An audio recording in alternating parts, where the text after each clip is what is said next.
Hello, I'm Lisa Campion, and this is the Miracle of Healing on Empower Radio, where we come together to discuss all kinds of healing. And I know that's something the world needs a lot of these days. It seems like now more than ever. So if you're new to my show, I just want to welcome you for being here. And if you've been along on the journey for a while, then welcome back. We have a really lovely guest today. I'm super happy to have her back on my show. Um, and we have with us today Dena Merriam, and she's talking about her new book, When the Bright Moon Rises, The Awakening of Ancient Memories.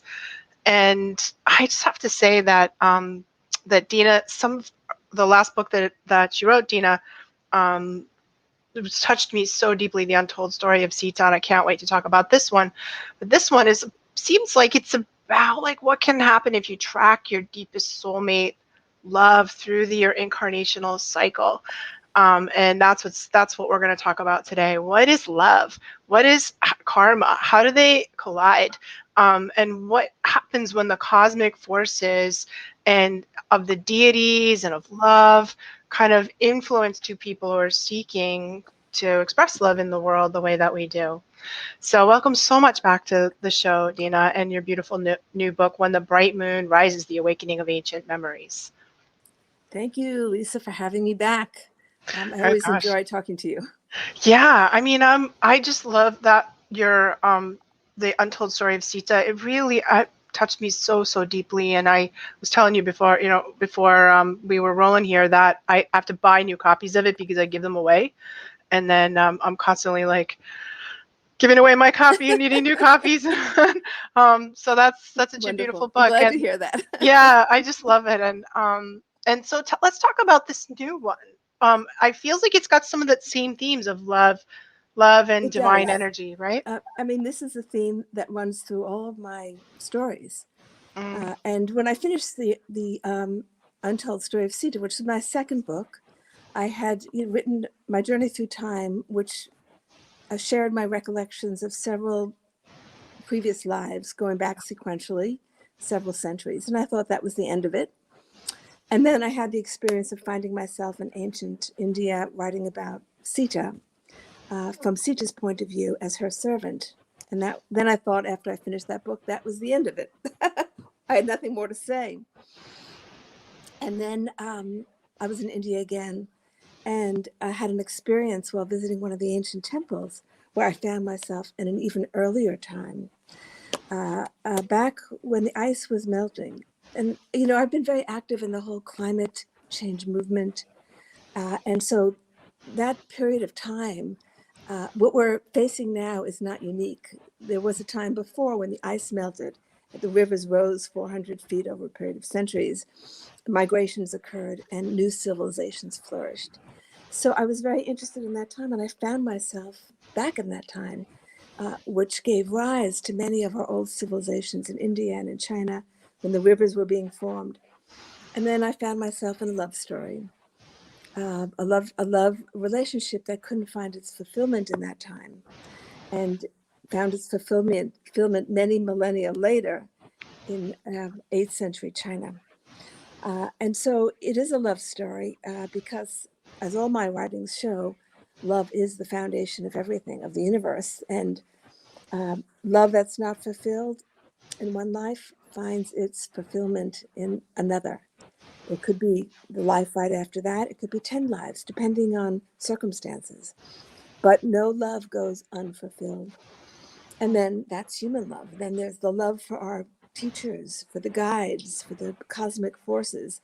There are many interweavings of love relationships that we may not be aware of, but as we become more spiritually astute, we see these love relationships which tie us together to everything, to tie us to everything in the universe.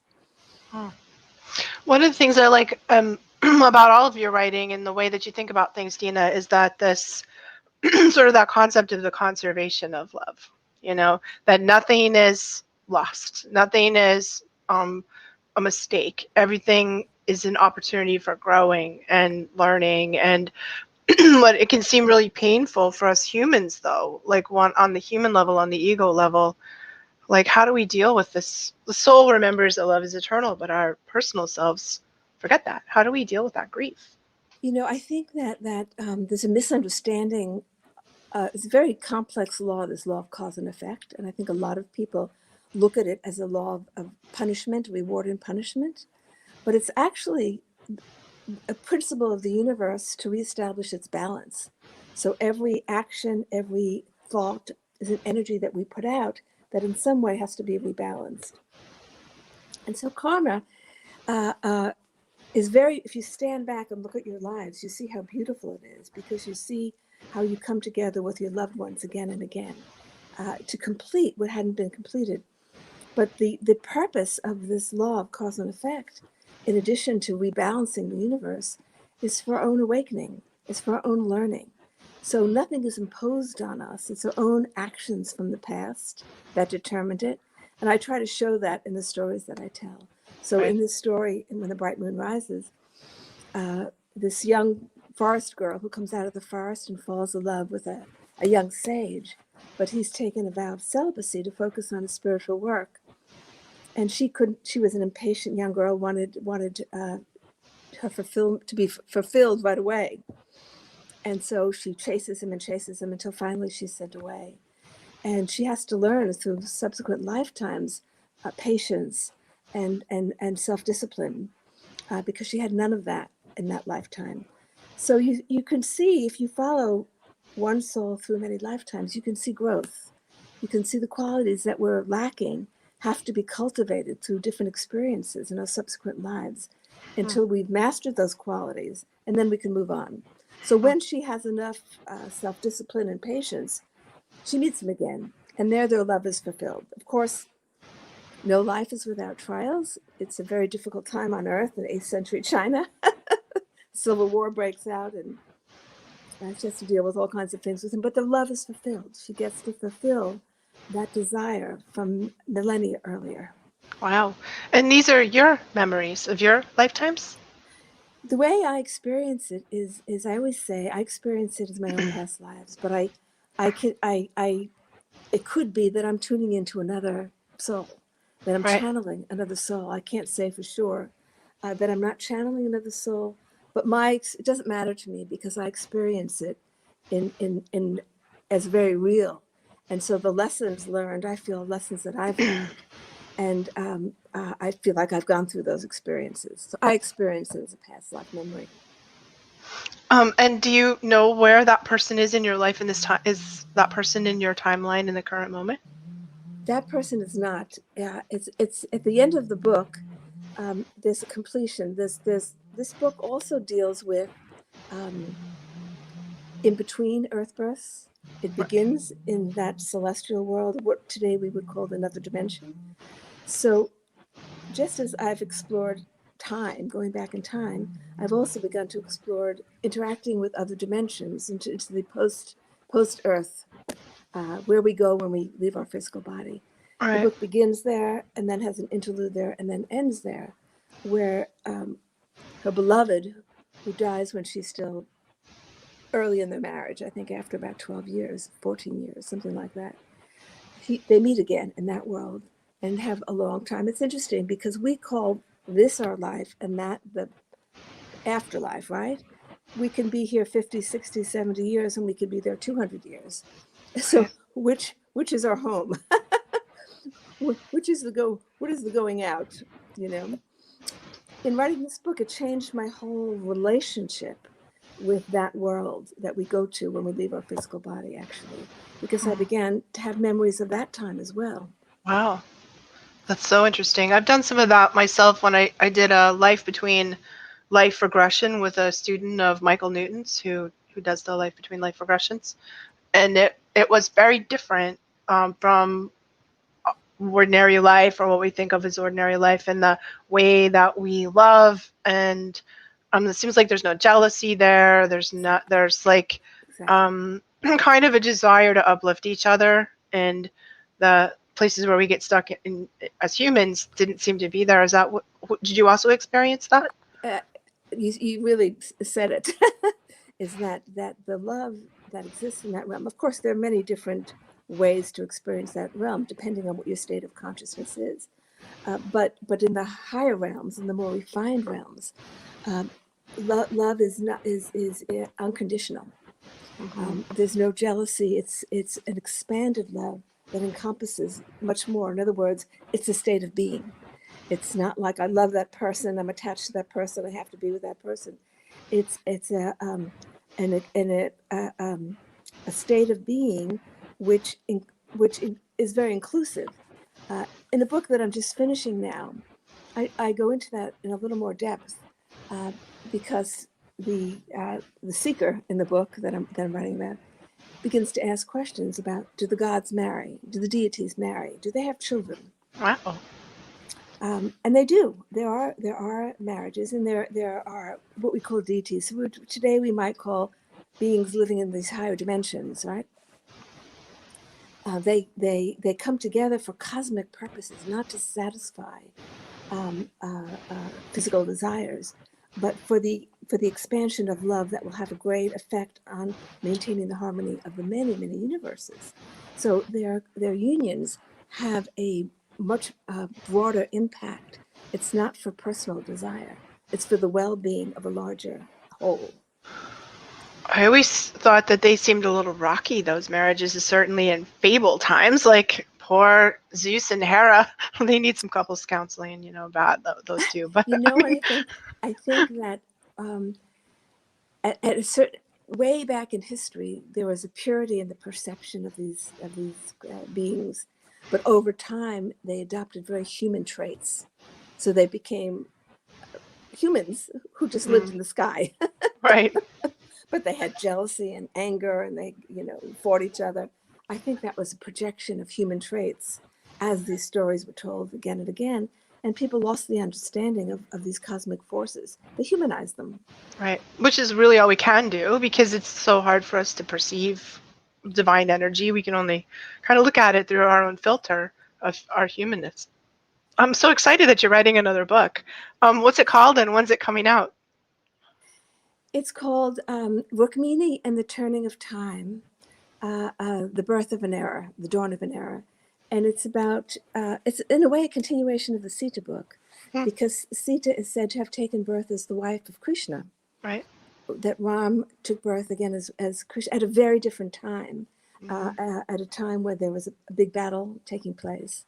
And there's not much known about Rukmini, but this is a story told through the eyes of a dancer in their city at that time, and how what her effort was to preserve something of the higher knowledge as a culture was declining um, into a more modern state of more material consciousness. And I can't wait to read it. Thank you for still writing. It'll be out in the fall, Okay, good, good, good. October, November. You'll have to come back on. We'll talk about it then, okay? Because I can't wait to read it already. So considering all these sort of high level concepts of love and human love and divine love, what do you think the purpose is? Why do we come here? Why can't we just stay there in that blissful state of unconditional love with our soulmates? Why do we choose to incarnate? Well, eventually the goal is to graduate so that we can stay there. that that is the goal. That's the purpose of spiritual work, spiritual effort. But we come back because we still have desires here. We have attachments. We haven't fulfilled love relationships from the past. We still have desires for wealth, for power, for artistic creation. You want to be a great dancer, but it doesn't happen in this life. Well, if that desire, if that desire persists, if you don't Mm, find a way to free yourself of that desire, you're going to come back and be a great dancer at some right. point in time. So we still, most of us, we're not aware of all our desires and latent ambitions, intentions, but until we can free ourselves from those, we come back. Hmm. Right, because it's really like we need to have the experience of things, right? Like I think we have a different experience when it's run through our sensory self, our physicality, our nervous system, our emotional self. We experience um, life and these things in a very different way than when we do when we're in spirit. At least that's what I think. What do you It's think? a different experience because, right, no question.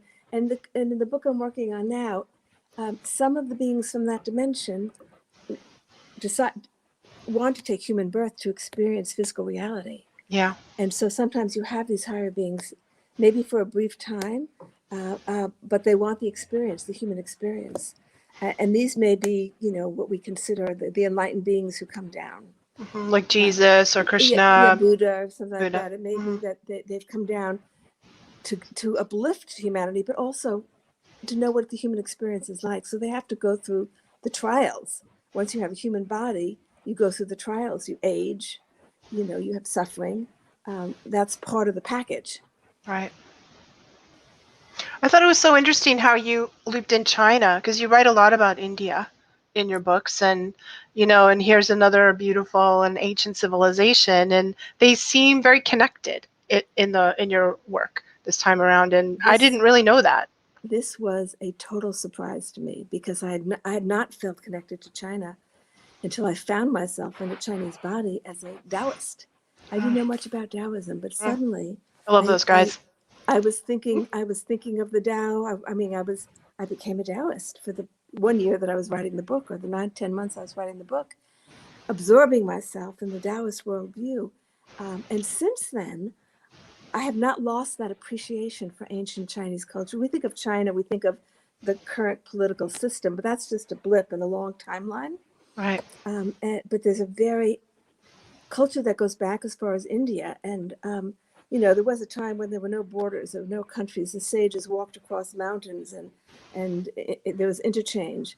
The ancient sages of China with their neighbors, the ancient sages of India, I'm sure had a lot of interaction. And there's some beautiful stories about the Taoist masters that I've tried to capture some of them in the book. Hmm.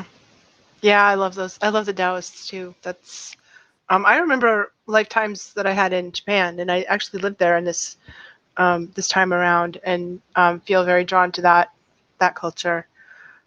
So for the average person who's not doesn't remember their past lives like you do, what can it benefit us to do past life regression, or what do you recommend around that? Like, how do you think it's good to access that information? I think that not out of curiosity, but out of needing to know something. There's been a lot of research which I wasn't aware of, because to me this has all been organic. I haven't had any of this induced, but there's been a lot of research in the last 20 years of people who've had phobias, or Yeah. they've come into this life with challenges that they can't understand, and Yep. they'd go into past life regression, and they get to the source of it, and the phobia is resolved. So I think that under a skillful master, past life regression could be useful Hmm. if there's a need to know.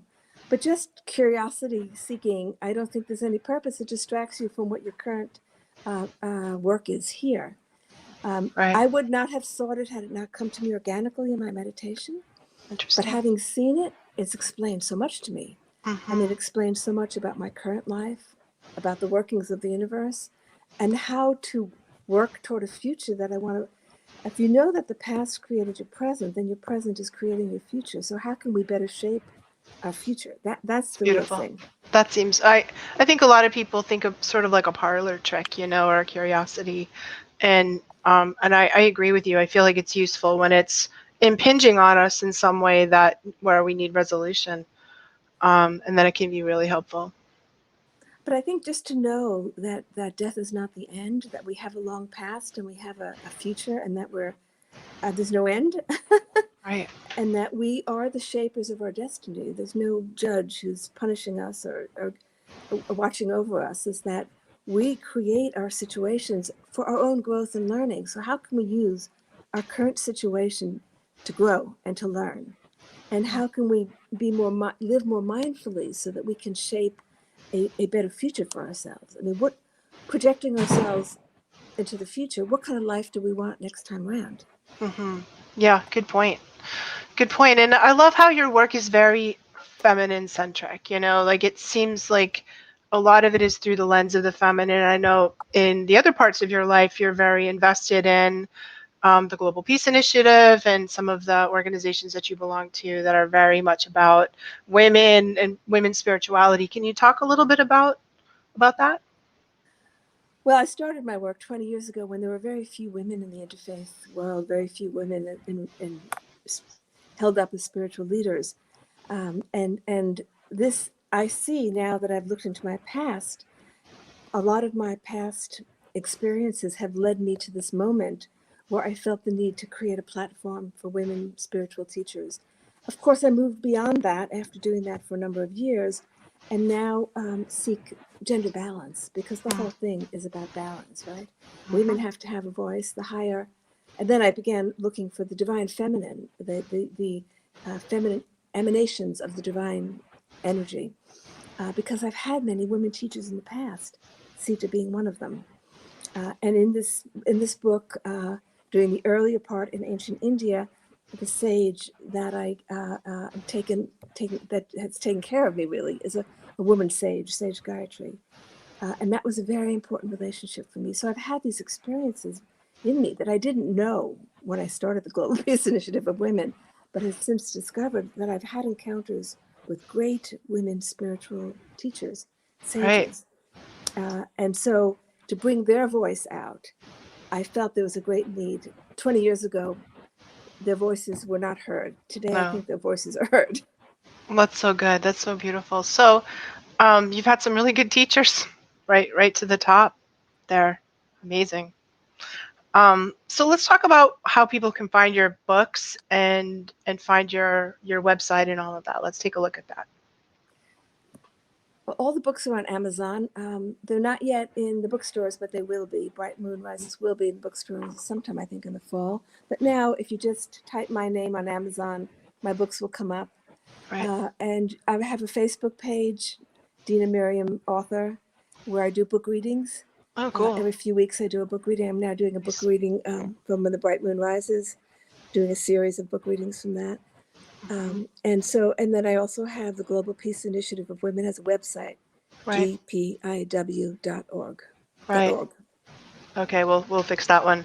And in the Global Women's Peace Initiative, what's happening there? What's going on with that? We do a lot of work with young people in their 30s and 40s, trying to bring spiritual consciousness to the climate movement, to environmental activists, bringing together the ecological and spiritual movements, Hmm. because we feel the ecological crisis is a spiritual crisis. Right. It's about consciousness change, not just band-aids, fixing things here and there, but it Mm. has to be a real change in consciousness. Seems very timely. Here we are, and doing this interview on a week where there's wildfires raging out of control, and um, in on the west coast of the United States, and Europe has been inundated with floods, and it seems like now's the time. Now's the time. We have to get this together quick if we're gonna change We have to what fall in happens. love again with the earth. We have to love again. We have to love the earth and all of her creatures. I read during the last heat dome that was over the Northwest, 1 billion sea animals died. Yeah. And so we have to feel that and respond to that. You know, we gain our humanity, which means taking care for the other creatures of the world. Hmm. Hmm. In And I addition, think remembering love is kind of the way to do that. That's why I love it so much that you write about love, because I think we get afraid of love, or we're afraid of being hurt, or we have unhealed grief that kind of closes our hearts, and we forget that it's okay, safe and okay to love. And I think the work that you do is really instrumental in remembering um, that what love feels like, what it's supposed to feel like, and that ultimately it's not going to hurt us. exactly, we feel vulnerable when we love because we don't want to be hurt. Right. But this higher love, where love is a state of being, it's not attached to any one person or thing. It's a state of being. It's our true nature. When we are in our true nature, we are in a state of love. And then we can really help the world. I mean, I feel the most important thing I can do for the planet right now is to be in that state of love as much as I can, Yeah. because the other animals feel it. They just Yeah. feel it. The animals, the plants, they feel it. And other people too. I do agree with you, and it's where I am in my own spiritual process too, is seeing how my state of consciousness is the most important thing, and if I can stay in that state of consciousness of love, then the world sort of changes around that, and it's a little bit infectious. So when you're uplifted and you're holding that high state, and you carry that through your books, and people read your books and pick it up, which I certainly did. And, I certainly connect with that vibe because you write about it so beautifully, then that uplifts everyone's state of consciousness. Exactly. It isn't that is the goal, is the more we can stay in that state and affect other people, that's the way to change our planet, to change Yeah. human society. Well, thank you so much for being here today, Dena. I hope everyone runs right out and gets your book, When the Bright Moon Rises, The Awakening of Ancient Memories, and to read all of your other work too, because it's so beautiful and so timely. So thank you for being here, and thank you for continuing to write. Thank you, Lisa. And thanks all of you guys for tuning in with us too into this incredible conversation. If you want to find me, you can find me at lisacampion.com. I'd love for you to come and visit me and leave me a message or let me know how you're doing. And I just want to thank you for being here today, or if you're listening later, thanks for being with us here on Power Radio, where we are changing the world one person at a time.